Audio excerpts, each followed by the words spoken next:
आज हम लोग पढ़ेंगे यूपी डीएलएड सेकेंड सेमेस्टर सामाजिक अध्ययन का वर्ष सन 2016 का प्रश्न पत्र।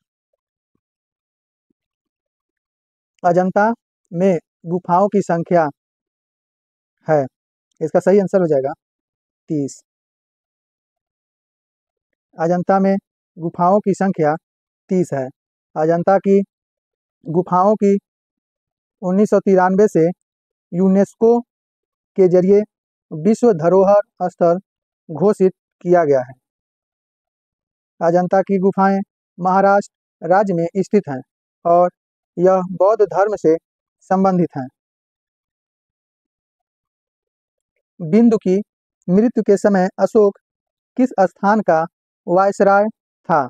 इसका आंसर हो जाएगा उज्जैन। बिंदुसार की मृत्यु के समय अशोक उज्जैन का वायसराय था। बिंदुसार तृतीय मौर्य सम्राट थे। उन्होंने 297 ईसा पूर्व तक शासन किया था। किस सम्राट के शासनकाल में हुणों ने प्रथम द्वारा आक्रमण किया? इसका सही आंसर हो जाएगा कुमारगुप्त। कुमारगुप्त सम्राट के शासनकाल में हुणों ने प्रथम बार आक्रमण किया। भारत पर हुणों का पहला आक्रमण 458 ईस्वी में हुआ।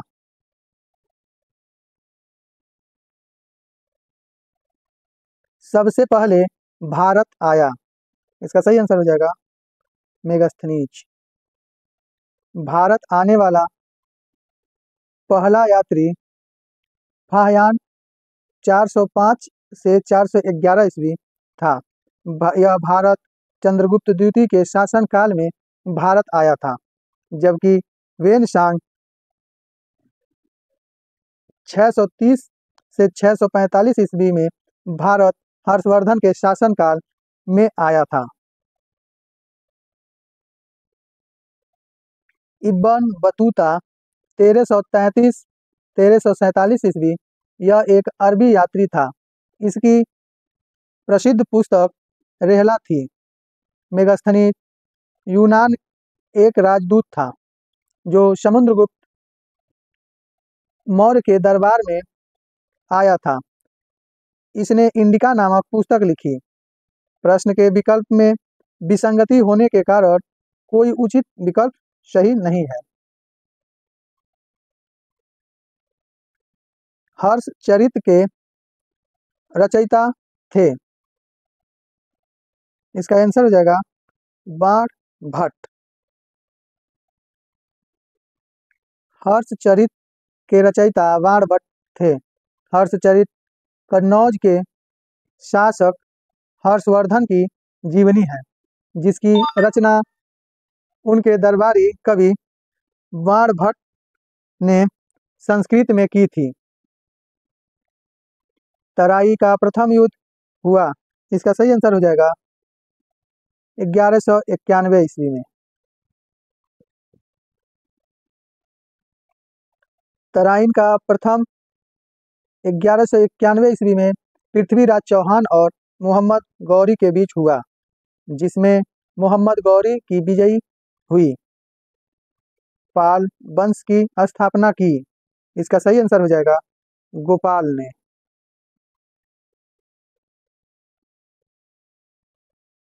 गोपाल वंश की स्थापना गोपाल ने की थी।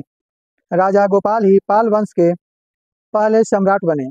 पाल वंश के शासनकाल के दौरान संस्कृत, प्राकृत और पाली भाषाएं का प्रयोग किया जाता था। चालुक्य वंश के सबसे प्रतापी राजा थे। इसका सही आंसर हो जाएगा पुलकेशिन द्वितीय। चालुक्य वंश का सबसे प्रतापी राजा पुलकेशिन द्वितीय था। पुलकेशिन द्वितीय की उपलब्धियों का विवरण ऐहोल अभिलेख से प्राप्त होता है। संविधान निर्मात्री सभा के अध्यक्ष थे। इसका सही आंसर हो जाएगा डॉक्टर भीमराव अंबेडकर। संविधान निर्मात्री सभा के अध्यक्ष डॉक्टर भीमराव अंबेडकर थे। संविधान सभा में 2 वर्ष 11 माह 18 दिन में कुल 165 दिन बैठक की। सच्चिदानंद सिन्हा इस सभा में प्रथम राष्ट्र सभापति थे। भूजल स्रोत है, इसका आंसर हो जाएगा वर्षा का जल, तालाब, नदी, यानी कि उपरोक्त सभी। भूजल भूमि के नीचे पाया जाने वाला जल होता है। वर्षा का पानी, तालाब और नदी जैसे अन्य स्रोतों से पानी मिट्टी के माध्यम से सीरता है और खाली स्थानों और जमीनों के नीचे गहरी दरारें भरता है। मकर संक्रांति के समय सूर्य सीधा चमकता है। मकर रेखा पर, इसका सही आंसर हो जाएगा मकर रेखा पर। मकर संक्रांति के समय मकर रेखा पर सूर्य दोपहर के समय सीधा चमकता है। 22 दिसंबर को सूर्य जब मकर रेखा पर लंबवत चमकता है तो इस स्थिति को मकर संक्रांति कहा जाता है। इस समय स्थिति अस्थायी नहीं होती है, इसमें समयानुसार परिवर्तन आता रहता है। भारत का मानक समय निर्धारित किया जाता है। इसका सही आंसर हो जाएगा 82 सही 1/2 अंश पूर्वी देशांतर से। 82 सही 1/2 अंश पूर्वी देशांतर से भारत का मानक समय निर्धारित किया जाता है। भारतीय मानक समय IST की गणना उत्तर प्रदेश के इलाहाबाद नैनी से की गई। कौन सा मूल अधिकार नागरिकों को प्राप्त नहीं है? इसका सही आंसर हो जाएगा संपत्ति। संपत्ति का अधिकार मूल अधिकार के रूप में नागरिकों को प्राप्त नहीं है। अब यह एक कानूनी अधिकार है जो अनुच्छेद 300 क्लाज ए के अंतर्गत आता है। संपत्ति के अधिकार को 44वां संवैधानिक संशोधन अधिनियम 1978 द्वारा मौलिक अधिकार की सूची से हटा दिया गया है। ये तत्व नीति निर्देशक न्यायालयों के लिए उपयोगी प्रकाश स्तंभ है। यह कथन था। इसका सही आंसर हो जाएगा MC सीतलवाई ने। MC सीतलवाट के अनुसार नीति निर्देशक तत्व न्यायालय के लिए उपयोगी प्रकाश स्तंभ है। किसी भी स्वतंत्र राष्ट्र के निर्माण में मौलिक अधिकार तथा नीति निर्देशक महत्वपूर्ण भूमिका निभाते हैं। राज्य के नीति निर्देशक तत्व जनतांत्रिक संवैधानिक विकास का नवीनतम तत्व है। शेक्सपियर किस देश के नागरिक थे? इसका सही आंसर हो जाएगा इंग्लैंड। विलियम शेक्सपियर इंग्लैंड देश के नागरिक थे जो इंग्लिश भाषा के महत्वपूर्ण और प्रसिद्ध लेखकों में से एक थे। उन्हें इंग्लैंड का राष्ट्रीय कवि और वार्ड ऑफ एवन भी कहा जाता है।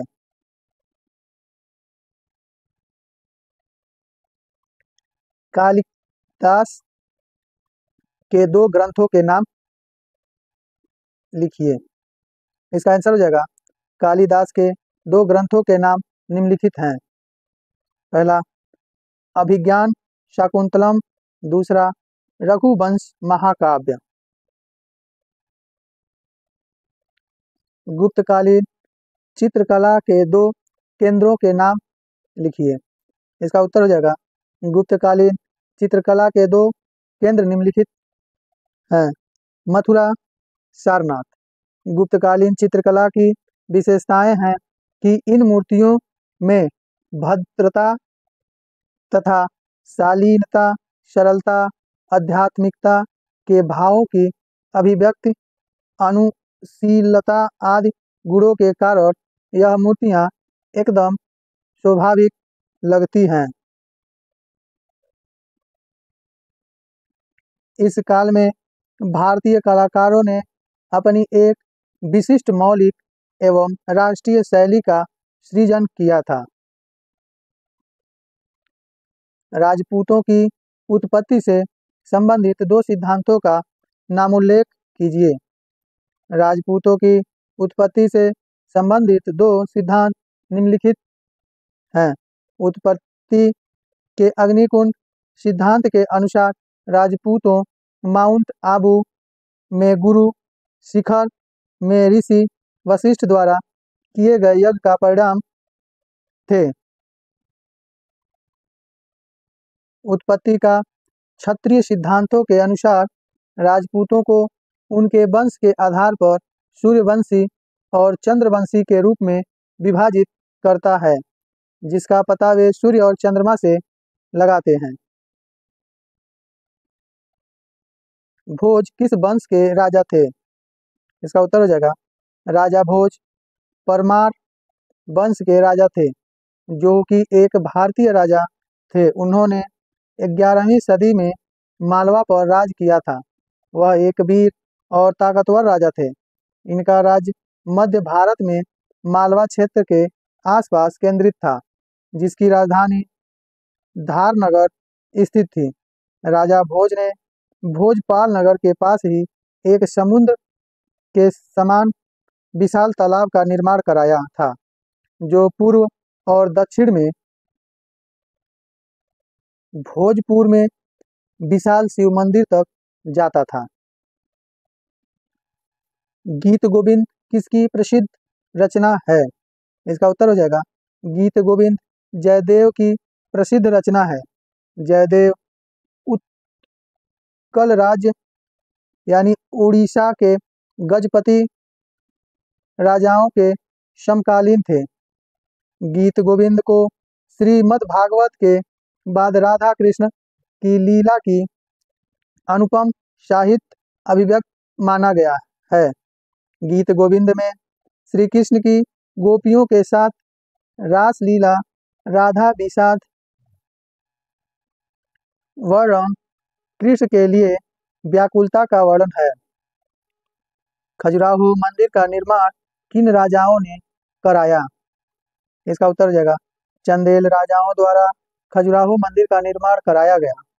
मंदिरों के निर्माण के बाद चंदेलों ने अपनी राजधानी महोबा स्थानांतरित कर दिया, लेकिन उसके बाद भी खजुराहो का महत्व बना रहा। इस समुदाय के लोग योग और भोग दोनों को ही मोक्ष का साधन माना करते थे। खजुराहो के मंदिर में भगवान चित्रगुप्त का एक बड़ा मंदिर स्थित है, जिसकी भव्यता, सुंदरता और प्राचीनता को देखते हुए ही उन्हें विश्व धरोहर में शामिल किया गया। भक्तिकालीन दो संतों के नाम लिखिए। भक्तकालीन दो संतों के नाम निम्नलिखित हैं। सूरदास, इनके बारे में भक्तमाल और 84 वैष्णवन की वार्ता की जानकारी प्राप्त होती है। भक्तमाल में इनकी भक्त कविता एवं गुणों की प्रशंसा है तथा इनकी अंधता का उल्लेख है। रसखान, रसखान सूक्तियों का हृदय लेकर कृष्ण की लीला पर काव्य रचते हैं। रसखान की कृतियां प्रेम वाटिका, सुजान रसखान। जलवायु का अर्थ स्पष्ट कीजिए। जलवायु किसी स्थान के वातावरण की दशा को प्रदर्शित करने के लिए प्रयोग किया जाता है। जलवायु के प्रमुख क्षेत्र विषुवती जलवायु, मानसूनी जलवायु, टुंड्रा जलवायु, भूमध्य सागरीय जलवायु, उष्ण मरुस्थलीय जलवायु, भारत की जलवायु को मोटे तौर पर मानसूनी जलवायु की संज्ञा दी जाती है। मानसून शब्द अरबी भाषा में मौसम के लिए लिया गया है। इसका अर्थ है मौसम। भारत में 4 प्रकार की जलवायु पाई जाती है। ग्रीष्म ऋतु, शीत ऋतु, बरसात का मौसम, लौटते हुए मानसून का मौसम।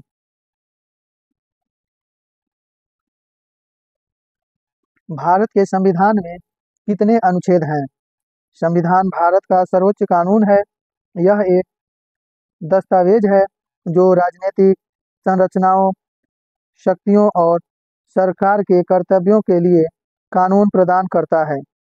संविधान के निर्माण में 2 वर्ष 11 माह 18 दिन का समय लगा। मूल संविधान में 395 अनुच्छेद, 22 भाग व 8 अनुसूचियां थीं। वर्तमान में 448 अनुच्छेद, 25 भाग और 12 अनुसूचियां हैं।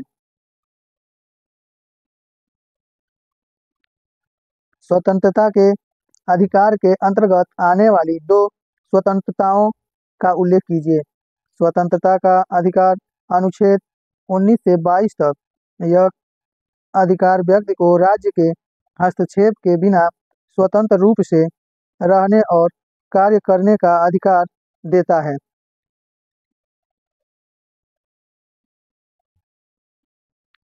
इस मूल अधिकार के अंतर्गत प्रत्येक नागरिक को निम्न स्वतंत्रता प्रदान की गई।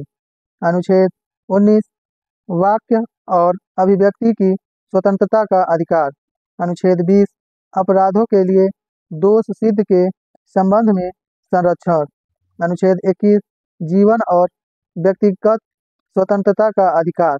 अनुच्छेद 21 क्लास ए प्रथम शिक्षा का अधिकार। अनुच्छेद 22 कुल मामलों में गिरफ्तारी और हिरासत से सुरक्षा। भूस्खलन से क्या होता है? इसका उत्तर हो जाएगा धरती के अंदर हलचलों जैसे पत्थर खिसकना या गिरना, पथरीली मिट्टी का बहाव इत्यादि इसके अंतर्गत आता है। भूस्खलन के कारण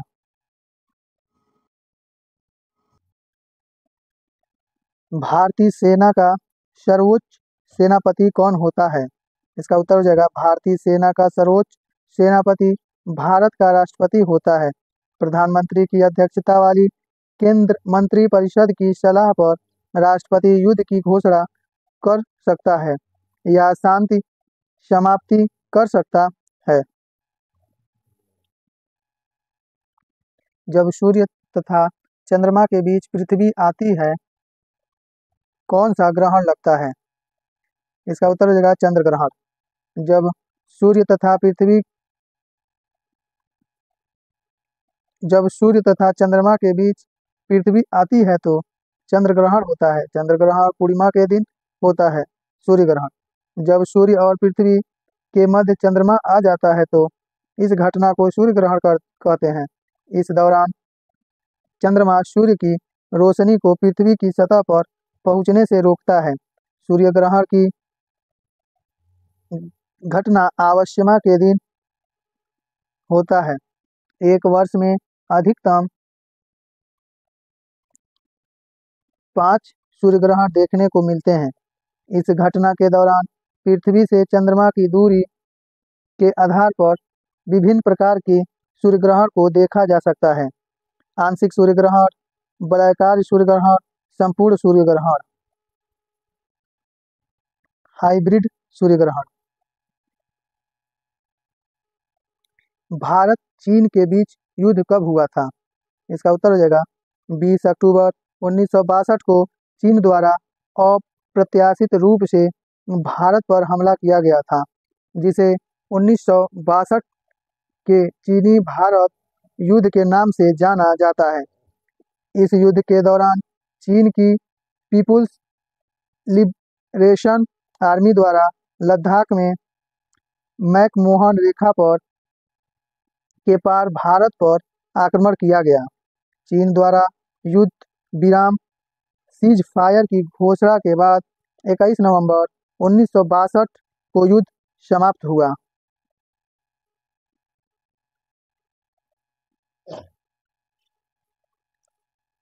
युद्ध के तत्कालीन कारण 1959 में दलाई लामा को भारत द्वारा शरण देना, भारत द्वारा फोरबोर्ड पॉलिसी के अंतर्गत सीमा पर चौकियों के निर्माण की प्रक्रिया शुरू करना, विवादित हिमालयी क्षेत्र।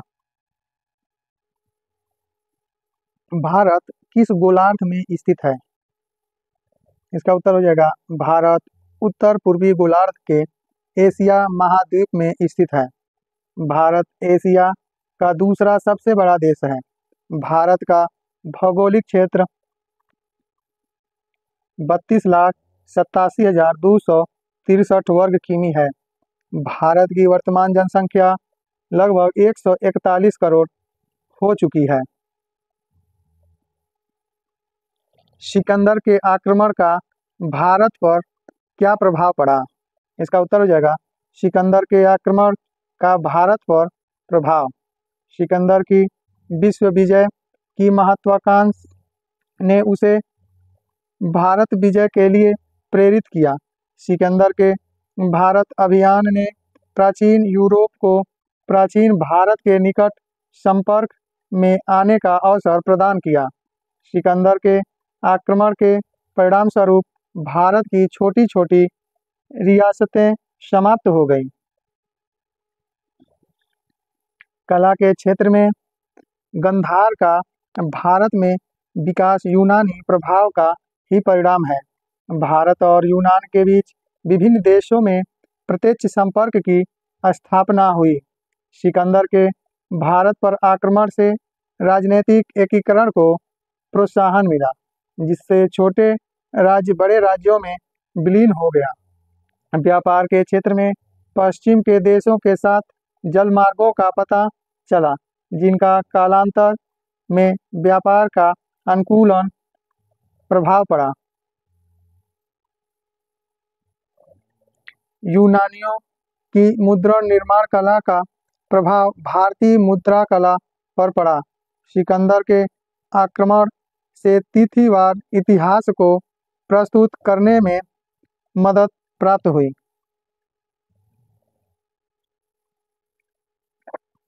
गुप्तकालीन साहित्य प्रगति का उल्लेख कीजिए। गुप्त काल में साहित्य के क्षेत्र में प्रगति, डेवलपमेंट ऑफ लिटरेचर। गुप्त काल में संस्कृत राजभाषा बनी एवं उनकी अत्यधिक उन्नति हुई। गुप्त शासक स्वयं संस्कृत भाषा एवं साहित्य के प्रेमी थे एवं कई विद्वानों को राज्याश्रम प्राप्त था। प्रयाग प्रशस्ति में समुद्रगुप्त को कविराज कहा गया है। चंद्रगुप्त विक्रमादित्य भी साहित्यानुरागी था। उसके दरबार के नवरत्न प्रख्यात विद्वान थे। गुप्तकालीन प्रशस्तियां संस्कृत काव्य का सुंदर उदाहरण है। हरिकेश की प्रयोग प्रशस्ति गुप्तकालीन साहित्य की प्रगति को दर्शाती है। चंद्रगुप्त विक्रमादित्य के दरबार में नवरत्नों को संरक्षण दिया गया था। इनमें कालिदास सबसे प्रतिभावान नक्षत्र था। वह संस्कृत का अद्वितीय नाटककार तथा कवि था। कालिदास के प्रसिद्ध ग्रंथों में कुमार संभव और रघुवंश दो महाकाव्य, अभिज्ञान शकुंतलम,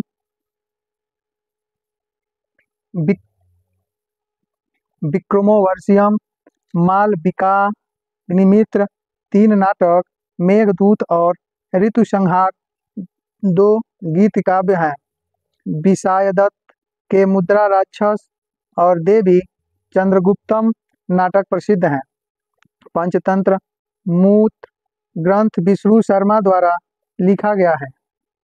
इसी तरह साहित्य के विभिन्न क्षेत्रों में प्रगति के कारण इस युग को भारत का ऑगस्टन युग कहा जाता है। राजपूतों ने कौन कौन से प्रसिद्ध मंदिरों का निर्माण करवाया, उल्लेख कीजिए। इसका उत्तर हो जाएगा राजपूतों द्वारा मंदिर का निर्माण।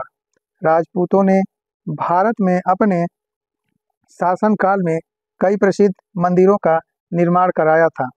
राजपूत शासकों को मंदिर बनवाने का विशेष शौक था। इस युग में प्रमुख येलोरा का कलश मंदिर, महाबलीपुरम के रथ मंदिर और एलिफेंटा की गुफाएं राजपूत शासकों के द्वारा पल्लव, चोल, होयसल मंदिरों का निर्माण कार्य किया गया। साथ ही कंदरिया का महादेव मंदिर, भुवनेश्वर का लिंगराज मंदिर, कोणार्क का सूर्य मंदिर, खजुराहो मंदिर आदि का भी निर्माण किया गया। इस सूची में माउंट आबू का तेजपाल मंदिर और पुरी का जगन्नाथ मंदिर भी शामिल है। दिलवाड़ा का जैन मंदिर सफेद संगमरमर से निर्मित किया गया था। अतः इससे स्पष्ट है कि राजपूत युग अपनी उत्कृष्ट वास्तुकला के लिए भारतीय इतिहास में सदैव स्मरणीय रहेगा।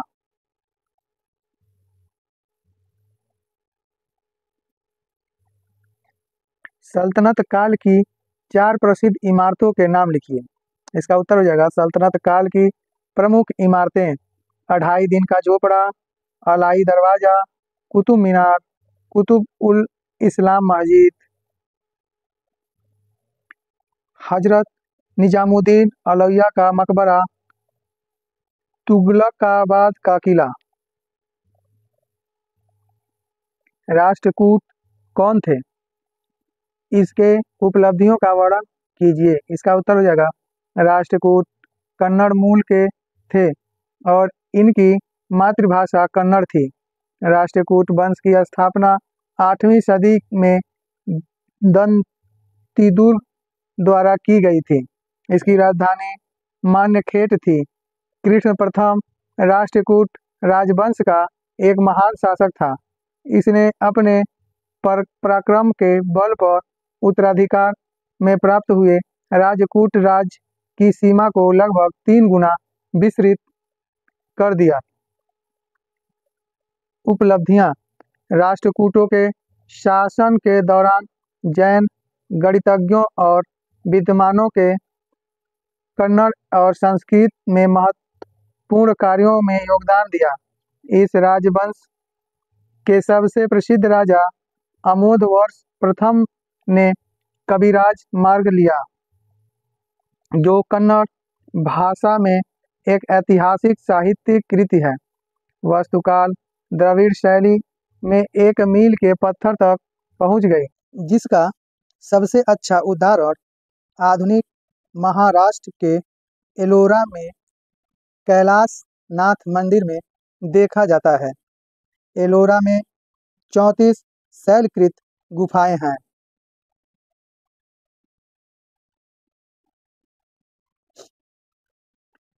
चक्रवात क्या है? इसके 4 प्रभावों का वर्णन कीजिए। इसका उत्तर हो जाएगा चक्रवात। केंद्र में एक दाब की स्थापना होने पर बाहर की ओर दाब बढ़ जाता है। इस अवस्था में हवाएं बाहर से भीतर की ओर चलती हैं।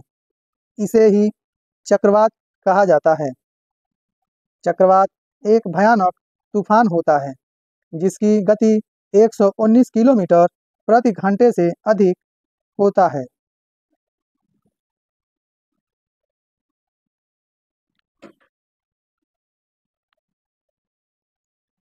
चक्रवात के प्रभाव। चक्रवात के निम्नलिखित प्रभाव देखे जा सकते हैं।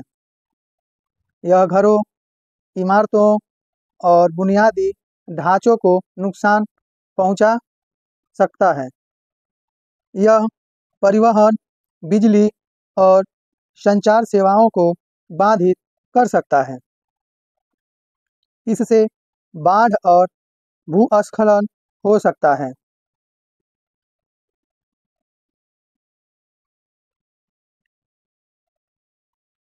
इससे जल प्रदूषण हो सकता है और बीमारी का प्रसार बढ़ सकता है। इसका राष्ट्रीय अर्थव्यवस्था पर महत्वपूर्ण प्रभाव पड़ सकता है।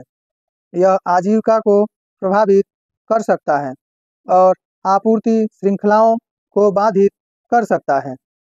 भारतीय संविधान के 4 विशेषताएं लिखिए। इसका उत्तर हो जाएगा, भारत का संविधान 26 जनवरी 1950 को लागू हुआ था। यह दुनिया का सबसे विस्तृत एवं लिखित संविधान है, जिसमें 395 अनुच्छेद, 22 भाग और 12 अनुसूचियां हैं। भारतीय संविधान की 4 विशेषताएं निम्नलिखित हैं। सबसे लंबा लिखित संविधान,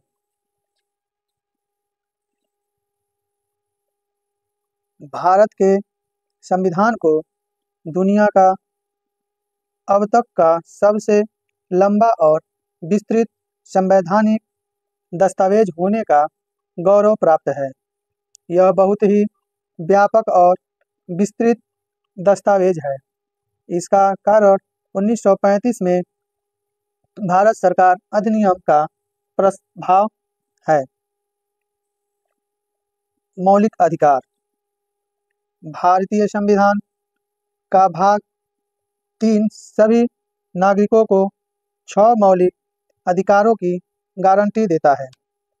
मौलिक अधिकार भारत में राजनीतिक लोकतंत्र के विचारों को बढ़ावा देने के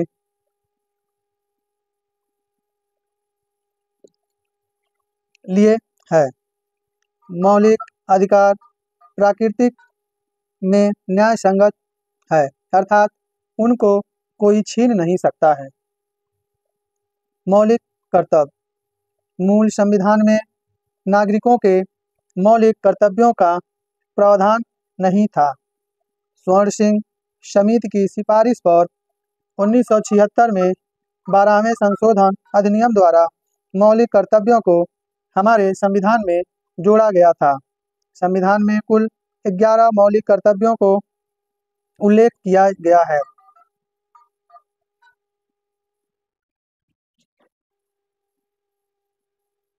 एकल नागरिकता, भारतीय संविधान में केवल एक ही नागरिकता का प्रावधान है।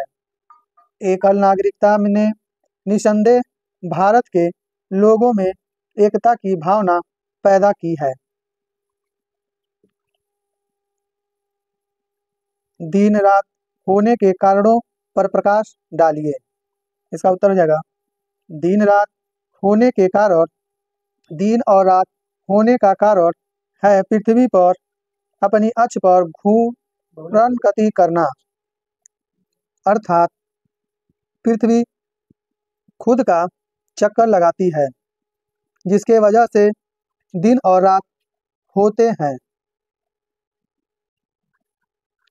पृथ्वी का जो भाग सूर्य के सामने पड़ता है वहाँ दिन होता है, तथा पृथ्वी का जो भाग सूर्य के विपरीत दिशा में होता है वहाँ रात होती है।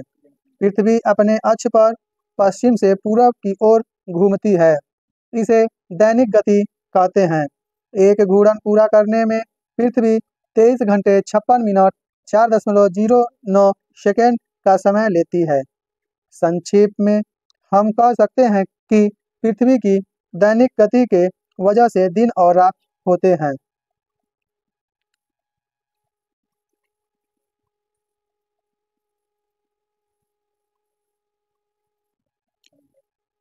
अच्छे नागरिक के 4 गुणों का वर्णन कीजिए। इसका उत्तर हो जाएगा, अच्छे नागरिक के गुण। अच्छे नागरिक देश को समृद्ध एवं खुशहाल बनाने में अपनी भूमिका निभाते हैं। एक अच्छा नागरिक देश का नागरिक होने के नाते अपनी सभी जिम्मेदारियों का सही रूप से पालन करता है।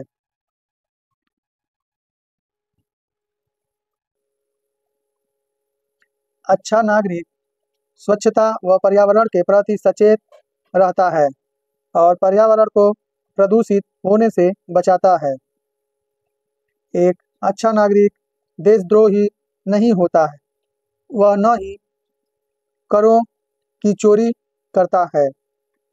एक अच्छा नागरिक कभी ऐसा कोई कार्य नहीं करता जिससे देश के अन्य नागरिकों को दुख पहुँचे। एक अच्छा नागरिक अपना व अपने देशवासियों का भला सोचता है। एक अच्छा नागरिक खाली न बैठकर देश के विकास के प्रति चिंतित रहकर कुछ न कुछ कार्य करके देश के विकास में अपना योगदान देता है। सही रूप से वह देश पर भार के रूप में नहीं होता।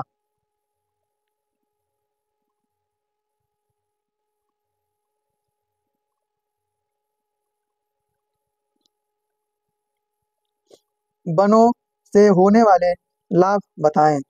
इसका उत्तर हो जाएगा वनों से होने वाले लाभ।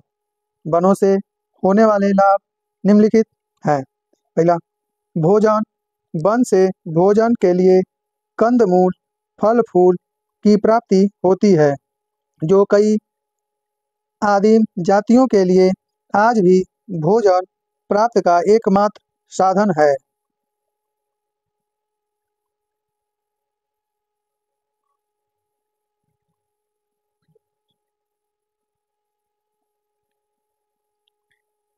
फर्नीचर एवं जलावन के लिए लकड़ी।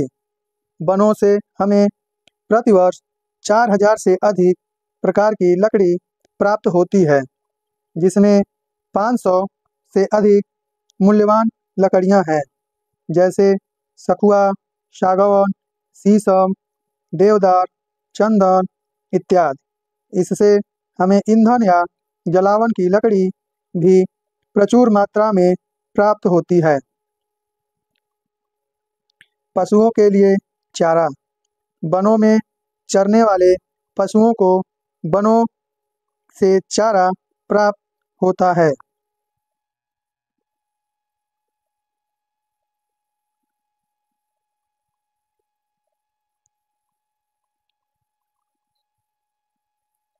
जड़ी बूटी आदि की प्राप्ति। इससे जड़ी बूटी, मधु तथा फल मूल की प्राप्ति होती है। रेशम की प्राप्ति। पलाश, कुसुम आदि पर पनपने वाली कीड़ों से हमें रेशम की प्राप्ति होती है, जिसके उत्पादन पर भारत का एकाधिकार है।